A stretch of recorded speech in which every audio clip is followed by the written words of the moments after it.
First year polytechnic diploma engineering 2026-27 तर cap round 1ची process ही complete झालेली आहे। आता कॅप राऊंड 2साठी कोण कोण एलिजिबल असणार आहे, विद्यार्थ्यांचे फॉर्म कधी सुरू होणार आहे, या संदर्भात संपूर्ण अपडेट आपण या व्हिडिओमध्ये बघणार आहे। तर ज्याही विद्यार्थ्यांचे कॅप राऊंड 1मध्ये नंबर लागलेले होते त्या विद्यार्थ्यांना आजपर्यंत प्रवेश घेणं हे टाइम टेबलनुसार गरजेचे होते, ठीक आहे। आणि जर तुम्ही प्रवेश घेतलेला नसेल तर तुम्ही पुढील राऊंडसाठी इलिजिबल असू शकता, किंवा जर तुम्ही त्यामध्ये बेटरमेंट वगैरे केलेलं नसेल तर तुम्ही इलिजिबलसुद्धा नसणार आहे। तर बघू शकता पहिल्या राऊंडचा जो निकाल आहे हा लागला होता 15 तारखेला, त्यानंतर 18 तारखेपर्यंत विद्यार्थ्यांना प्रवेश घ्यायला सांगितलेला होता, म्हणजे 18 तारीख होती आजची, ठीक आहे। आता जो टाइम टेबल असेल तो असेल आहे राऊंड 2चा, आणि राऊंड 2मध्ये कोण इलिजिबल असणार आहे, फॉर्म कधी भरावे लागणार आहे, या संदर्भात संपूर्ण अपडेट तुम्हाला आपण या व्हिडिओमध्ये सांगणार आहे। बघा राऊंड 2 म्हणजे कॅप राऊंड 2, त्यानंतर आता बघा प्रोव्हिजनल व्हॅकन्सी सीट ज्या लिस्ट आहे, किती जागा कोणत्या कॉलेजला कोणत्या ब्रँचला बाकी आहेत किंवा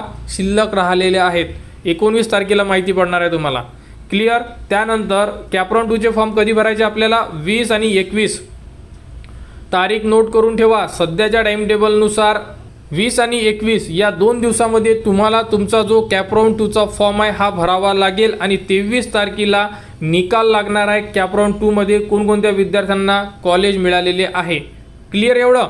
आता यानंतर बघा या राऊंडमध्ये कोण इलिजिबल आहे, बघा ज्या विद्यार्थ्यांना कॉलेज मिळालेलंच नाही आहे, म्हणजे त्यांचा कॅप राऊंड जो 1 होता यामध्ये नंबर लागलाच नाही, ते विद्यार्थी कॅप राऊंड 2चा फॉर्म भरू शकतात। 2 नंबर ज्या विद्यार्थ्यांनी बेटरमेंट केलेलं आहे म्हणजे नॉट फ्रीज केलेलं आहे ते विद्यार्थी यामध्ये फॉर्म भरू शकतात, ओके। आता फॉर्म कोण भरू शकत नाही, ज्यांना 1 नंबरचं कॉलेज मिळालेलं आहे त्यांचं ऑटो फ्रीज होतं, त्यांना ॲडमिशन घेणं ही गरजेची होती, ठीक आहे।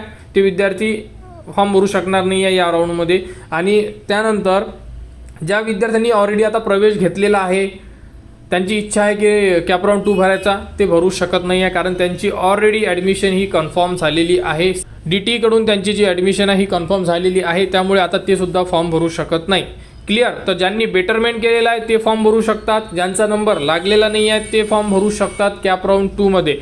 तर उद्याला ज्या जागा असेल त्याबद्दलची माहिती तुम्हाला म्हणजे सीट मॅट्रिक जी असेल ती आपल्या चॅनलवर देण्यात येणार। त्यानंतर 20 तारखेला फॉर्म भरण्याचा जो व्हिडिओ असेल प्रॉपर तो व्हिडिओ तुम्हाला देण्यात येणार। आणि बेटरमेंटमध्ये विद्यार्थ्यांना थोडी काळजी घ्यावी लागेल, तुम्हाला चेक करा तुम्ही जेवढे ऑप्शन देणार त्यानंतर तुम्हाला राऊंड 1मध्ये जेही कॉलेज मिळालेलं आहे ते तुमच्या जो फॉर्मची प्रिंट राहणार किंवा कॅप राऊंड 2चा जो फॉर्म राहणार त्यावरती तुम्हाला ते कॉलेज ॲड झालेलं दिसणार आहे, कोणतं कॉलेज, कॅप राऊंड 1चं, कारण तुम्ही बेटरमेंट केलेलं आहे त्यामुळे, ठीक आहे। याबद्दलची संपूर्ण अपडेट जेव्हा आपण फॉर्म भरू तुम्हाला संपूर्ण माहिती आपल्या चॅनलवर देण्यात येणार। त्यासाठी आता संपूर्ण विद्यार्थ्यांनी आपल्या चॅनलच्या कनेक्टमध्ये राहा, कारण संपूर्ण जी अपडेट आहे तुमच्यापर्यंत पोहोचायला पाहिजे। तर polytechnic admission first year diploma जेही विद्यार्थी ज्यांचा नंबर राहिलेला असेल किंवा नंबर लागलेला नसेल, कोणी बेटरमेंट केलेलं असेल, त्यांनी आपल्या चॅनलच्या कनेक्टमध्ये राहा, चॅनलला सबस्क्राईब करा व हा व्हिडिओ इतरांपर्यंत शेअर करा।